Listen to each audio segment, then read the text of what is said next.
नमस्कार। एक बार फिर स्वागत है आपका एजुकेशन बाय डॉक्टर शमा के चैनल पे। आज की क्लास में हम मराठा साम्राज्य के पेशवाओं का उदय व बालाजी विश्वनाथ और बाजीराव प्रथम के विषय में जानकारी प्राप्त करेंगे। इनके विषय में चर्चा करने से पूर्व हम उन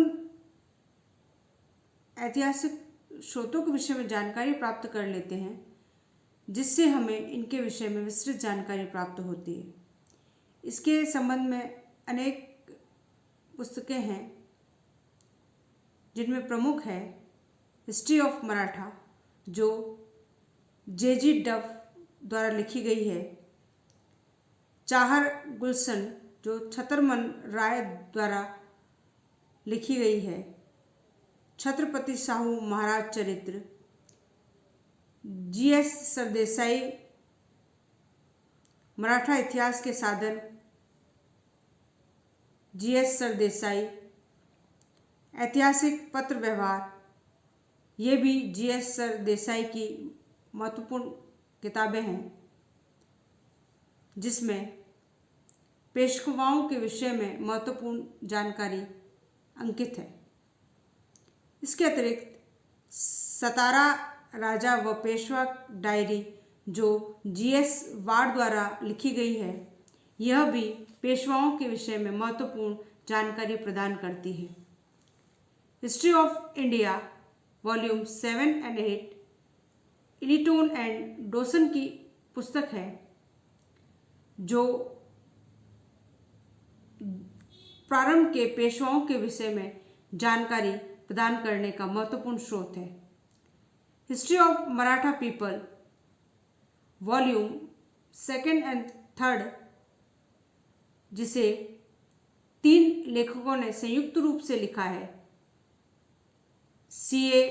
किंचेट, पैरासनिस, D.B. राव साहब इसके लेखक हैं। इसके अलावा एक महत्वपूर्ण पुस्तक है राजेज ऑफ पेशवा जो H.N. सिन्हा द्वारा लिखी गई है। उसमें भी पेशवाओं से संबंधित अनेक जानकारियां हमें प्राप्त होती हैं।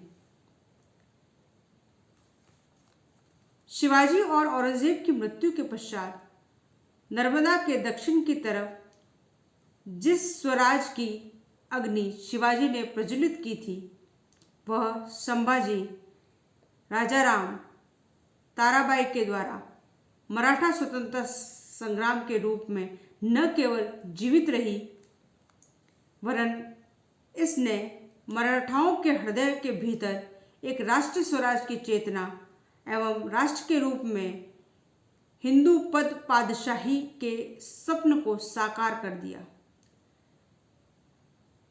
शिवाजी को अपने पिता के विरासत में मिली पूना जो महाराष्ट्र में है जागीर को आधार बनाकर बीजापुर राज्य के विरुद्ध संघर्ष के बाद जो उनके साम्राज्य विस्तार की नीति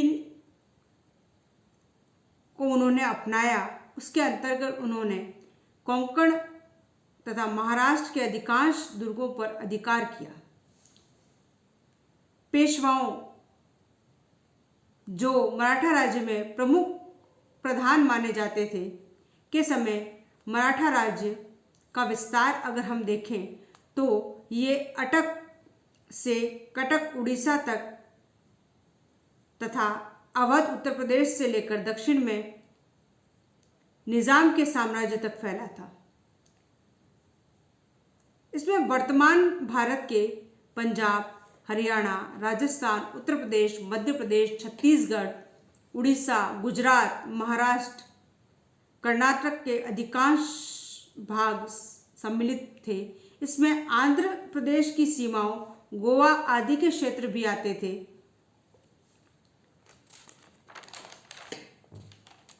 पाकिस्तान उस समय भारत का ही भाग था, तो उसके भी बलूचिस्तान व सिंध को छोड़कर समस्त क्षेत्रों पर मराठा राज्य स्थापित था और इस संपूर्ण साम्राज्य विस्तार का अगर हम किसी को श्रेय देना चाहें तो वे पेशवा थे, जिन्होंने मराठा साम्राज्य को इतना विस्तारित किया।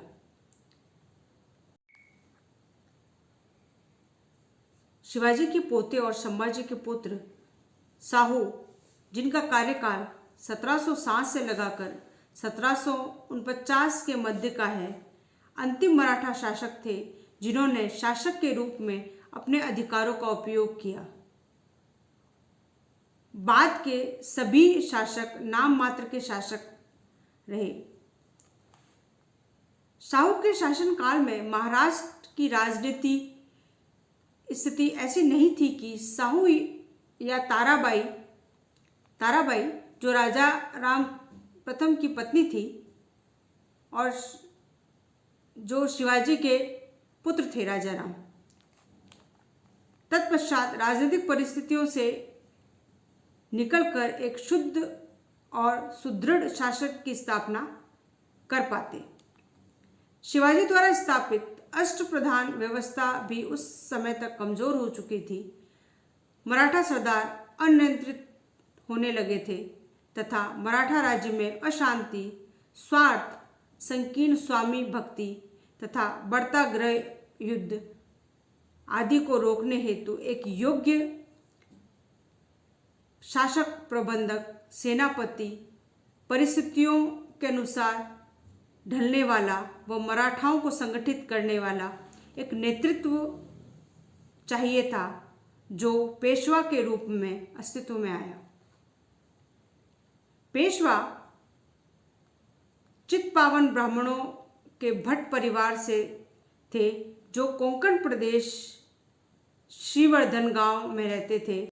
प्रथम पेशवा बालाजी विश्वनाथ, जिनका कार्यकाल 1713 से लगाकर 1720 का माना जाता है, इनका जन्म 1660 में कोंकण प्रदेश के श्रीवर्धन गांव में हुआ था। इनके पिता व पूर्वज जजीरा के सिद्धियों के अधीन अपने गांव श्रीवर्धन के देशमुख अर्थात प्रधान थे। बालाजी ने कुछ वर्ष शिवाजी के अधीन सेवा की और बाद में उन्हें 1692 ईस्वी में ददराजपुरी गांव का देशमुख बनाया गया। वहां से वे धन्नाजी जादव की सेवा में चले गए। 1699 से 1708 तक पूना व दौलताबाद के सर सूबेदार रहे। धन्नाजी जादव के अधीन बालाजी विश्वनाथ ने अहमदाबाद पर आक्रमण किया तथा वहां से 2,10,000 रुपये नागरिकों से वसूल किए।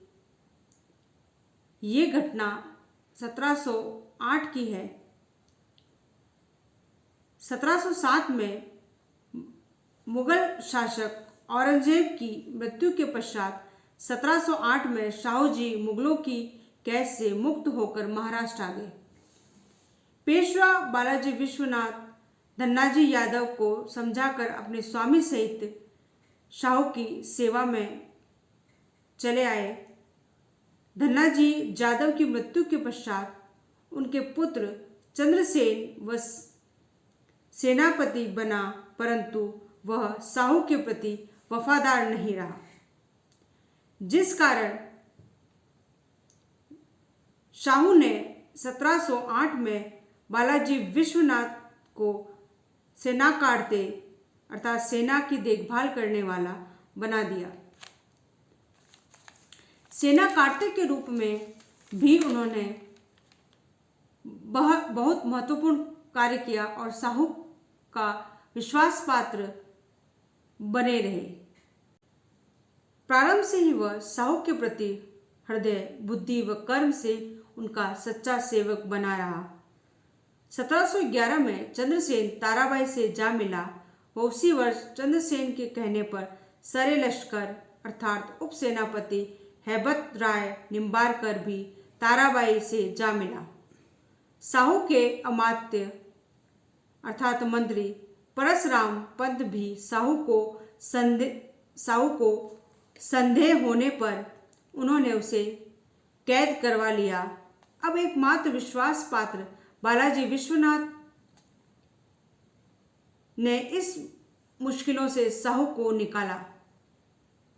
उन्होंने ताराबाई के विरुद्ध राजा राम प्रथम की दूसरी पत्नी राजसबाई के साथ मिलकर ताराबाई के मुख्य सलाहकार व अमात्य रामचंद्र पंत से मिलकर ताराबाई के पुत्र को बंदी बना लिया। चंद्रसेन भागकर हैदराबाद के निजाम के पास चला गया।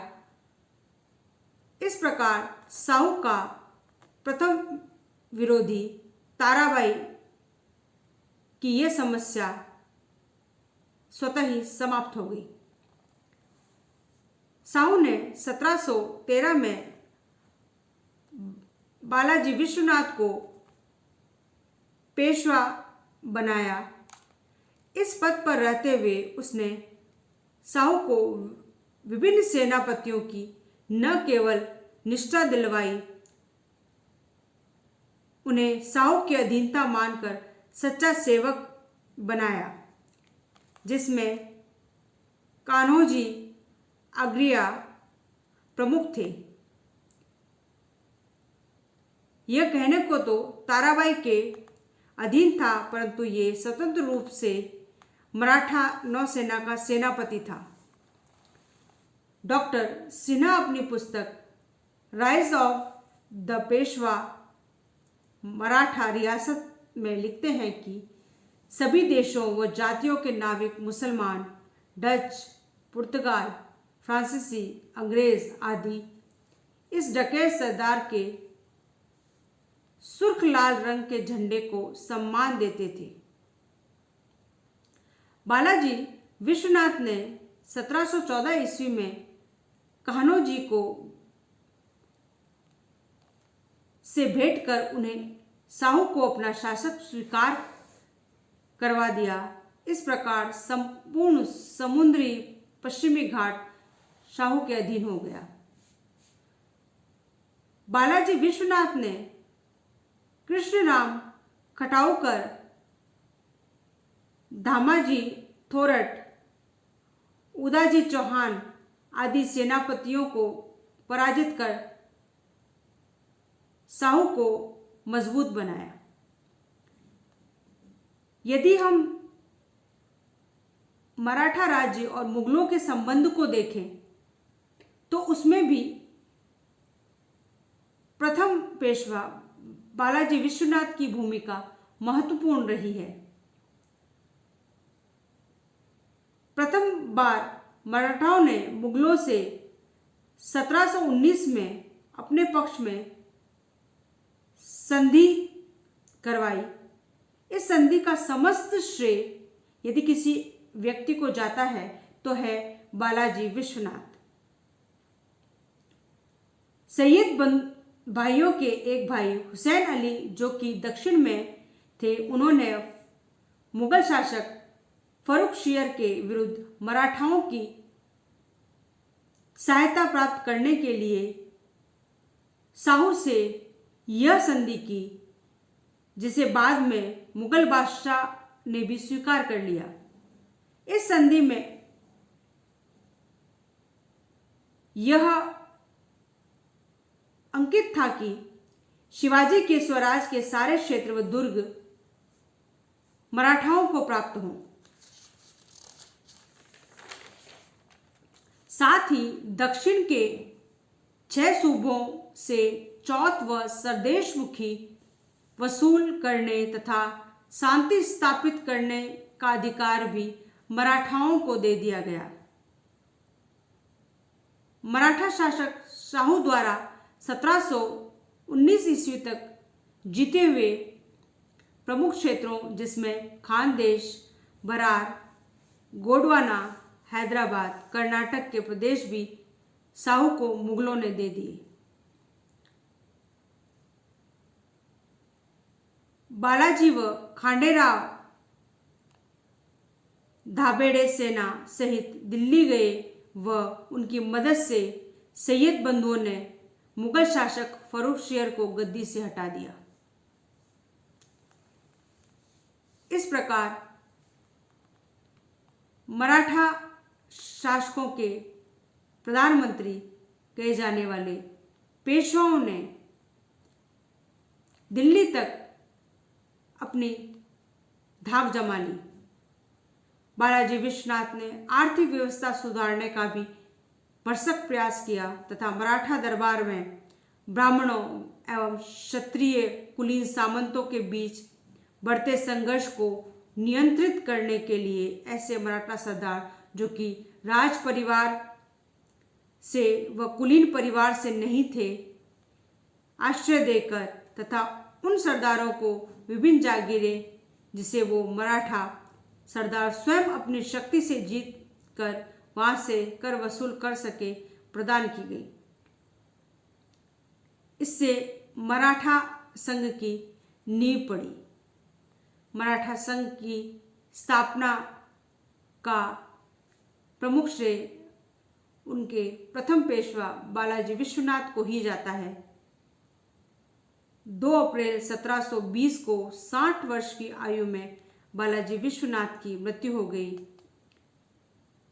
वे एक साधारण परिवार में जन्मे, परंतु अपनी बुद्धि, चातुर्य, धैर्य, सफल सैनिक रणनीति एवं परिस्थितियों के अनुसार निर्णयकर्ता के रूप में कार्य करते हुए उन्होंने पेशवाओं के पद को सभी अमात्यों के मध्य प्रमुख स्थान प्रदान कराया एवं अपनी स्वामी भक्ति के कारण साहू के हृदय में न केवल स्वयं की बल्कि अपने परिवार के प्रति भी लगाव व सहानुभूति जागृत की। इसी का परिणाम था कि मराठा दरबार में विरोध होने के बावजूद बालाजी विश्वनाथ के 20 वर्षीय पुत्र बाजीराव प्रथम को साहू द्वारा पेशवा पद पर आसीन किया। योग्य पिता की योग्य संतान बाजीराव प्रथम, जो बालाजी विश्वनाथ के पुत्र थे, वे मराठा साम्राज्य के दूसरे पेशवा बने, जिनका कार्यकाल 1720 से 1740 का है। इनकी माता का नाम राधाबाई और पत्नी का नाम काशीबाई था। इनके 2 पुत्र हुए, नाना साहब जो बालाजी बाजीराव के नाम से जाने जाते हैं, व रघुनाथ राव। बाजीराव के एक भाई चिन्नोजी अप्पा थे। बालाजी विश्वनाथ की आकस्मिक मृत्यु के पश्चात साहूजी द्वारा उन्हें पेशवा पद दिया गया। साहूजी योग्य व्यक्तियों को पहचान कर उन्हें बढ़ावा देने की अद्भुत शक्ति रखते थे। उन्होंने बाजीराव के भीतर एक महान सेनापति और सैनिक के गुण को पहचाना और उन्हें ये पद दिया। पेशवा का पद अभी भी न तो वंशानुगत हुआ था और न ही सभी ने पेशवाओं को अपना सर्वोच्च नेता स्वीकार किया था। शक्ति अभी भी मराठा शासक शाहू के ही हाथों में थी। किंतु बाजीराव प्रथम को न केवल यह सिद्ध करना था कि वह एक योग्य पिता की योग्य संतान है, बल्कि उन्हें पेशवा पद को भी श्रेष्ठता प्रदान करनी थी। बाजीराव प्रथम के पद प्राप्त करते ही उनका प्रथम कार्य मराठा दरबार में उपस्थित अपने विरोधियों की समस्याओं को सुलझाना था। इनमें प्रथम पंत प्रतिनिधि श्रीपत राव थे।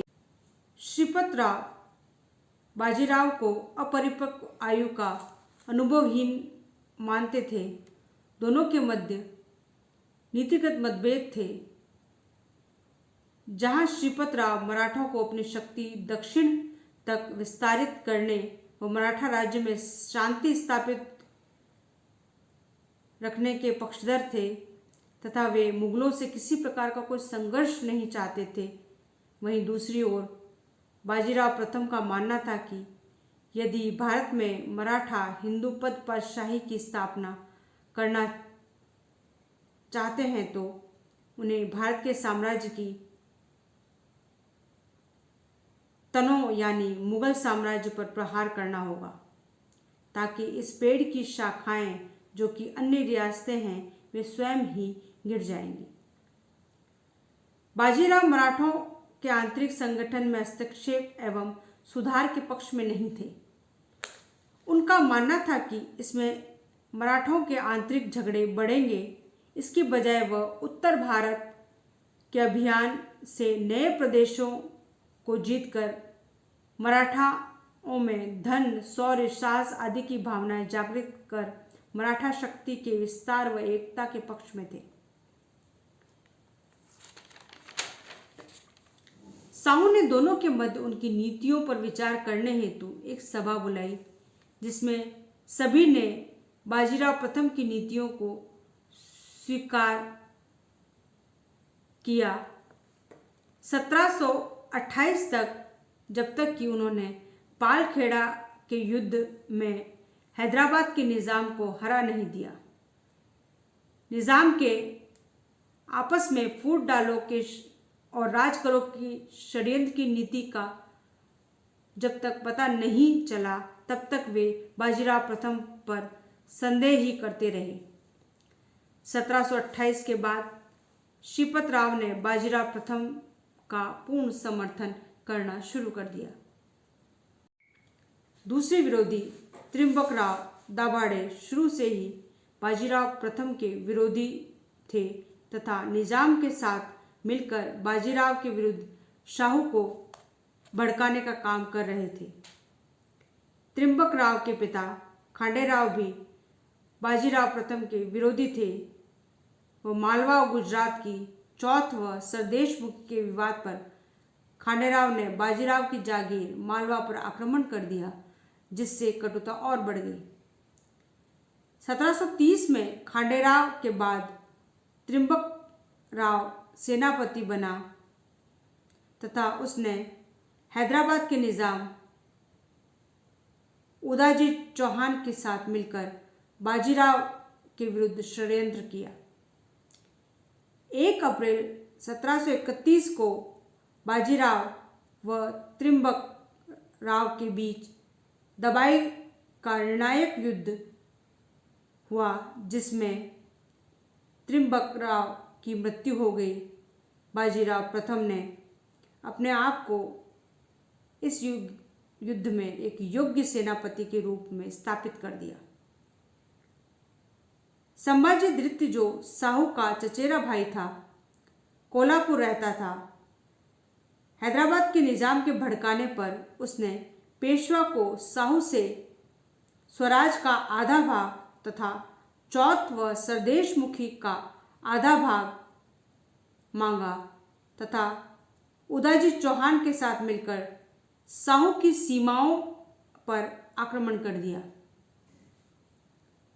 साहू व पेशवा ने श्रीपत राव को सेना के साथ संभाजी के विरुद्ध भेजा।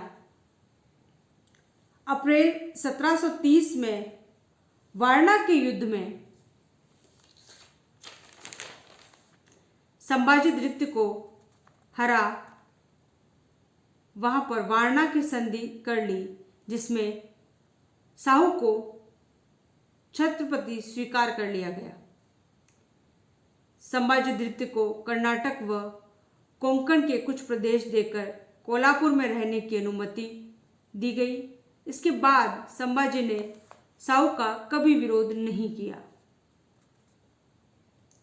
हैदराबाद से मराठा साम्राज्य के संबंधों में भी बालाजी विश्वनाथ की महत्वपूर्ण भूमिका रही है।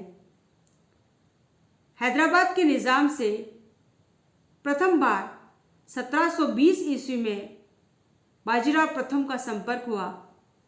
1719 की संधि में मुगलों की मराठों के साथ हुई इस संधि को निजाम ने अस्वीकार कर दिया, जिस पर 1720 में मराठा ने निजाम की एक सेना को हराकर 1721 में बाजीराव प्रथम ने निजाम से भेंट कर बिदर तथा दक्षिण के 6 सूबों की चौथ व सरदेशमुखी देने का वादा ले लिया।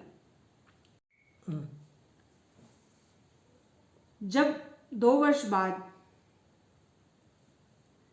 हैदराबाद के निजाम को दिल्ली में वजीर पद पर रहते हुए भी जैसा वो सम्मान चाहता था वैसा नहीं मिला, तो वो वहाँ से पुनः दक्षिण की ओर लौटा,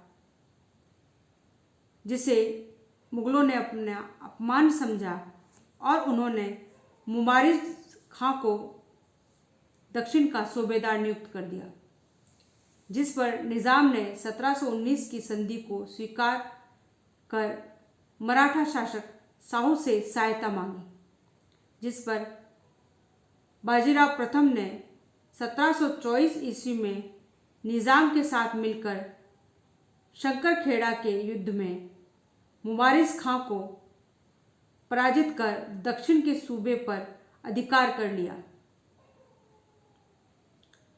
परंतु मुगल शासक ने निजाम से वजीर का पद व गुजरात तथा मालवा की सूबेदारी छीन ली। अब मराठा व निजाम आमने सामने थे। निजाम न तो 1719 की संधि को मानना चाहता था और न ही मराठाओं द्वारा कर्नाटक पर हुए आक्रमणों को पसंद करता था। बाजीराव प्रथम के अतिरिक्त कोई भी निजाम की इस चालाकी को 1728 तक नहीं समझ सका। निजाम ने बाजीराव के विरुद्ध श्रीपतराव, त्रिंबकराव व संभाजीद्वितीय को उकसाया तथा साहू को भी बाजीराव प्रथम के प्रति शंकालु बनाया। 1726 ईस्वी में निजाम ने श्रीपतराव व साहू को व्यक्तिगत जागीरें दी तथा बाजीराव प्रथम को बाध्य किया कि वह निजाम के क्षेत्र में चौथ व सरदेशमुखी के लिए नहीं आए, बल्कि निजाम स्वयं ही उसे यह राजस्व प्रदान करेगा। अब निजाम ने संभाजीद्वितीय को साहू के विरुद्ध चौथ व सरदेशमुखी देने के लिए भड़काया तथा साहू को कहलवाया कि जब तक संभाजीद्वितीय व साहू के मध्य यह निर्णय नहीं हो जाता कि यह राजस्व किसे दिया जाए और किसे नहीं दिया जाए, तब तक वह चौथ व सरदेशमुखी नहीं देगा। अब साहू की आंखें खुल चुकी थी। 1727 में बाजीराव कर्नाटक से वापस आया और फरवरी 1728 में पालखेड़ा नामक स्थान पर निजाम को घेर कर ऐसी स्थिति पैदा कर दी कि बिना युद्ध के ही बाजीराव प्रथम से उसे संधि करनी पड़ी, जो कि मार्च 1728 की मुंगीशेर गांव की संधि के नाम से जानी जाती है। इस संधि के प्रावधान के अनुसार साहू को महाराष्ट्र का शासक बकाया चौथ व सरदेशमुखी देना स्वीकार किया तथा मराठा सरदारों को अपने क्षेत्र में रहने देने की भी स्वीकृति प्रदान की, परंतु निजाम पूर्णतः पराजित नहीं हुआ था। उसने त्रिंबकराव को बाजीराव के विरुद्ध सहायता देकर फूट डालने का प्रयास किया। 1737 ईस्वी में निजाम को दिल्ली बुलाकर उसे आसिफ जहां का पद देकर मराठा के विरुद्ध भेजा। भोपाल के निकट बाजीराव ने उसे घेर कर बिना लड़े ही जनवरी 1738 ईस्वी की दुरई सराय की संधि करने हेतु बाध्य किया और संपूर्ण मालवा व चंबल नर्मदा के बीच का प्रदेश बाजीराव को दे दिया गया। साथ ही 50 लाख रुपए भी बाजीराव प्रथम को दिए। इसके बाद निजाम ने पूर्णतः पराजय को स्वीकार कर लिया तथा दिल्ली तक बाजीराव का इस घटना के बाद दबदबा बढ़ गया। यदि हम बाजीराव प्रथम की गुजरात, मालवा, दोआब तथा बुंदेलखंड की सफलताओं को देखें तो इससे भी ये ज्ञात होता है कि उसका पेशवा कार्यकाल मराठा साम्राज्य के लिए बहुत ही महत्वपूर्ण रहा। गुजरात पर मराठा आक्रमण 1723 से शुरू हुआ व 1728 में मराठाओं ने इस पर अधिकार कर लिया। दबाई के युद्ध के पश्चात यहाँ से शाहू को राजस्व प्राप्त होना प्रारंभ हो गया। 1732 ईस्वी में पिलाजी गायकवाड़ की हत्या जोधपुर के शासक महाराजा अभय सिंह ने कर दी, जिस पर मराठाओं ने गुजरात पर आक्रमण किया तथा संपूर्ण गुजरात 1735 ईस्वी तक जीत लिया गया। इसी पिलाजी गायकवाड़ के वंशज बड़ौदा में मराठा संघ के गायकवाड़ सामंत बने। 1722 ईस्वी में बाजीराव ने मालवा पर प्रथम आक्रमण किया तथा 1724 ईस्वी में दूसरा आक्रमण कर वहां से चौथ व स्वदेश मुख प्राप्त करना प्रारंभ कर दिया। पेशवाओं की ओर से मल्हार राव होलकर, राणोजी सिंधिया, उदयजी पवार इन प्रदेशों पर शासन करते रहे। 1728 में बाजीराव प्रथम ने मालवा पर आक्रमण की अनवरत श्रृंखला शुरू कर दी, जिसे 1738 ईस्वी की दुराई सराय की संधि में निजाम द्वारा मालवा बाजीराव प्रथम को सौंपने तक जारी रहा। दोआब क्षेत्र चंबल व नर्मदा के मध्य का प्रदेश था, जिस पर बाजीराव प्रथम के सामंत राणोजी सिंधिया ने राजपूतना क्षेत्र प्रदेश पर आक्रमण कर चौथ व स्वदेश मुखी वसूल करना शुरू किया। यदि बुंदेलखंड पर बाजीराव प्रथम की सफलता की चर्चा की जाए तो 1728 में बुंदेलखंड शासक छत्रसाल पर मोहम्मद बंगश के आक्रमण करने पर बाजीराव प्रथम से मदद मांगने पर 1729 में बाजीराव ने स्वयं वहां जाकर बुंदेलखंड में बंगश को पराजित किया, जिससे बुंदेलखंड का आधा भाग बाजीराव प्रथम को मिला। इसी विजय में बुंदेलखंड के शासक छत्रसाल ने अपनी मुस्लिम पत्नी से उत्पन्न पुत्री मस्तानी को बाजीराव प्रथम की सेवा में दिया।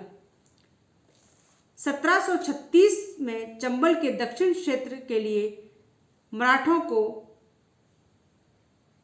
13 लाख, राजस्थान के लिए 13,60,000 दक्षिण की आय का 5% बाजीराव प्रथम को सरदेश पांड्या नामक राजस्व के रूप में मुगल शासक द्वारा प्रदान किया गया।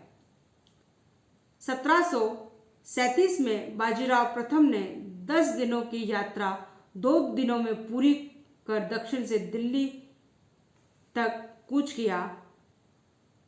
वहां पहुंचने पर हड़कंप मच गया और मुगल बादशाह ने 1736 के समझौते में 13 लाख रुपए और बढ़ा दिए और मालवा प्रदेश भी बालाजी के पुत्र बाजीराव प्रथम को देना स्वीकार कर दिया। साथ ही पेशवा बाजीराव ने सिद्धियों को 1736 में हराकर अपने अधीन कर लिया। तत्पश्चात पुर्तगालियों को 1731 में संघर्ष कर 1739 में बेसिन पर अधिकार कर उनसे संधि कर ली। अंग्रेजों से भी बाजीराव ने संधि की। अंग्रेज भी उनसे डर कर संधि करने के लिए बाध्य हुए। 40 वर्ष की आयु में वह अपनी माता और पत्नी से नाराज होकर मध्य प्रदेश में अपनी जागीर में घूमते हुए बीमार हो गए और 28 अप्रैल 1740 में उनकी मृत्यु हो गई। Doctor H.N. सिन्हा अपनी पुस्तक राइजेस ऑफ पेशवा में इसे एक महान सेनापति, अपने समय का सर्वश्रेष्ठ व्यक्तित्व तथा विदेशी नीति व मराठा विस्तार की दूरदर्शितापूर्ण सोच का स्वामी बताते हैं। इनकी यदि अल्प आयु में मृत्यु नहीं हुई होती तो संभवतः यह संपूर्ण भारत में एक अखंड हिंदू पातशाही, जिसका स्वप्न शिवाजी ने देखा था, उसकी स्थापना कर देते। इस प्रकार हमने देखा कि मराठा साम्राज्य को सुदृढ़ करने में उनके प्रथम पेशवा बालाजी विश्वनाथ और बाजीराव प्रथम का क्या योगदान रहा, किस प्रकार उन्होंने साम्राज्य विस्तार की नीति को आगे बढ़ाया और मराठाओं का उत्तर भारत में परचम लहराया। आगे आने वाली क्लासों में हम अगले पेशवाओं की उपलब्धियों और मराठा साम्राज्य के सुदृढ़ बनाने में उसके योगदान के विषय में अध्ययन करेंगे। धन्यवाद।